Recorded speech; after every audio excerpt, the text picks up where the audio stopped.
Hi friends, இன்றைக்கி நம்ம இந்த வீடியோவில் பார்க்க போகிறது வந்து கிஸ்ஸுங்கிற படத்தை பற்றி தான் பார்க்க போகிறோம். வீடியோக்கு போகிறதுக்கு முன்னாடி மறக்காம சேனலை சப்ஸ்கிரைப் பண்ணாதெல்லாம் சப்ஸ்கிரைப் பண்ணிடுங்க. அப்புறம் அந்த பெல் ஐக்கானை ப்ரெஸ் பண்ணிடுங்க. அப்புறம் தான் ஒரு அப்டேட்ஸ் நம்ம சேனல்லேருந்து கிடைக்கும். இந்த கிஸ்ஸுங்கிற படம் வந்து கவின் நடித்தது. இந்த கிஸ்ஸுங்கிறோட படத்தோட கதை என்னென்னு பார்த்தீங்கன்னா இந்த ட்ரைலரில் ஃபஸ்ட் சீனே கிஸ் அடிக்கிற மாதிரி காமிச்சிக்கிறாங்க. 2 பசங்க ஒரு லிஃப்ட்டுக்குள்ளே. அது மட்டும் இல்லாமல் கவின் நடக்கிற அந்த காலேஜ் காம்பஸையும் காட்டுறாங்க. காலேஜ் கேம்பஸில் எல்லோரும் கிஸ் அடிச்சுக்கிறதும், லவ்வர்ஸ் எல்லாருமே ஒட்டுக்காக இருக்கிறதும், அப்புறம் இப்படி கிஸ்ஸு அடிக்கிறது பப்ளிக்கில் பண்ணுறதுனால அதை கடுப்பாகி மக்கள் அட்டாக் பண்ணுறதை காமிச்சிட்ருக்காங்க. அப்புறம் கவினை காட்டுறாங்க. கவினுக்கு ஒரு ஃபோன் வருது, காலேஜில் இந்த மாதிரி போயிட்டுருக்குன்ட்டு. அது மட்டும் இல்லாமல் இதில் கவினோட கேரக்டர் என்னென்னு காமிச்சிருக்காங்கன்னா, அவருக்கு லவ் சுத்தமாகவே பிடிக்காது. அந்த மாதிரி ஒரு கேரக்டரை தான் காமிச்சிருக்காங்க. இது நடக்கிற நாள், அதாவது இந்த படத்தோட ஃபஸ்ட்டு ஸ்டார்டிங் சீனே எப்போ நடக்குதுன்னா, February 14 லவ்வர்ஸ் டே அப்போ தான் நடக்கிற மாதிரி காமிச்சிருக்காங்க.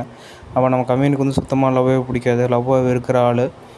அது மட்டும் இல்லாமல் காலேஜில் எல்லாருமே லவ் பண்ணிகிட்டு இருந்ததுனால அவர் பயங்கர வெறியோடு காலேஜுக்கு வராரு.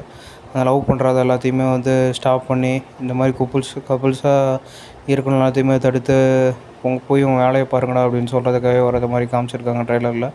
அது மட்டும் இல்லாமல் லவ்வர்ஸ் டேனால் கடைகள் அடைப்பு அந்த மாதிரி நிறையா இது போட்டிருக்கானுங்க. அங்கே காலேஜ் கேம்பஸ்குள்ளே பேக்கரி அடைக்கிறது, அப்புறம் அந்த ஹோட்டல் அடைக்கிறது அந்த மாதிரி காமிச்சிருக்காங்க. அப்புறம் மிஸ்ஸுக்கிட்ட கம்ப்ளைண்ட் பண்ணுறது காமிச்சிருக்காங்க. அப்போ நம்ம கவினுக்கு சுத்தமாக லவ் பிடிக்காமே இருக்கார். அப்புறம் லவ் பண்ணுற தன்னோட ஃப்ரெண்ட்ஸு, அப்புறம் கூட இருக்கவனுங்க எல்லாத்தையுமே கெடுத்து விட்றாரு. கெடுத்து விட்டு அவனுங்களை சேட்டை பண்ணுறது, லவ்வை எப்படியாவது பிரேக்கப் பண்ணி விட்றது அப்படின்ட்டு நந்தா படத்தில் ஒரு சூர்யாவாட்டம் இருக்கார். ஆனால் இப்படிப்பட்ட ஒரு ஆள் திரும்பி எப்படி லவ்வுக்கு அட்ராக்ட் ஆகி திரும்பி லவ் பண்ணுறாருக்கிறத இந்த படத்தில் கதையாகவே காமிச்சிருக்காங்க. லவ்வே பிடிக்காம இருந்தார். ஆனால் கடைசியில் ஒரு லவ் பண்ணுற ஒரு சூழ்நிலை உருவாகுது. அது எதனாலன்னு பார்த்தீங்கன்னா, காலேஜ் கேம்பஸில் டான்ஸ் ஆடுறதுக்கும், அதுக்கப்புறமா கல்ச்சரல் ஃபெஸ்டிவலும் இருக்கும். அங்கேருந்து ஆரம்பித்தது தான். அங்கேருந்து ஆரம்பித்தது ஒரு பொண்ணோட க்ளோஸாக பழக ஆரம்பித்தார். அதுக்கப்புறமா அதுவே லவ்வாக மாறிடுச்சு. அப்புறம் அவருக்கே தெரியாமல் சிங்கிளாக இருந்தவர், வெறித்தனமான சிங்கிளாக இருந்தவர் அதுக்கப்புறம் லவ் பண்ண ஆரம்பிக்கிறாரு ஹீரோயினோட. அப்புறம் ஹீரோயினும் அவங்க கூட ட்ராவல் பண்ண ஆரம்பிக்கிறாங்க. ஆனால் இந்த இதெல்லாம் நல்லா போயிட்டுருக்கும்போது பார்த்திங்கன்னா, திடீர்னு என்னாச்சுன்னா, அங்கே பஸ் ஸ்டாப்பில் இருக்கும்போது ஹீரோயின் கேட்குறாங்க, உன்னோட ஃபஸ்ட்டு கிஸ் என்ன வாழ்க்கையில் வாங்கினது லவ்வர்கிட்ட அப்படின்னு கேட்குறாங்க. அவர் ஃபஸ்ட்டு கிஸ்ஸுன்னு கேட்டும் போதும் அவருக்கு பழைய நாள் எல்லாருமே மைண்டுக்கு வருது. எல்லாம் பழைய நாள்னு இந்த இடத்துல தான் ஒரு பயங்கரமான ட்விஸ்ட்டே நடக்குது. ஆனால் ஒரு ஃப்ளாஷ்பேக்கில் சொல்ல முடியாத நிறையா விஷயம் இவருக்கு நடந்திருக்கு. மெயினாக அந்த கிஸ்ஸுனாலே நிறையா பிரச்சனை நடந்திருக்கு.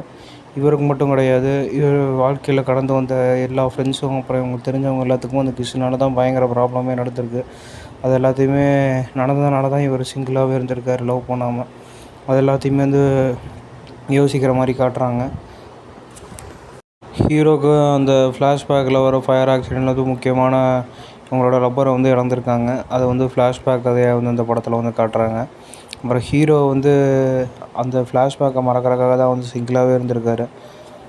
அதுதான் இந்த படத்தோட ஃப்ளாஷ்பேக் கதையாக காட்டுறாங்க. கிஸ்ஸுங்கிறது ஆக மொத்தம் கிஸ்ஸுங்கிறது தன்னோட வாழ்க்கையில் ஃபஸ்ட்டு கிஸ்ஸாக வந்ததுனாலும் அது ஒரு பிரச்சனையாக தான் அமைஞ்சது. அந்த மாதிரி தான் படத்தை காட்டுவாங்க.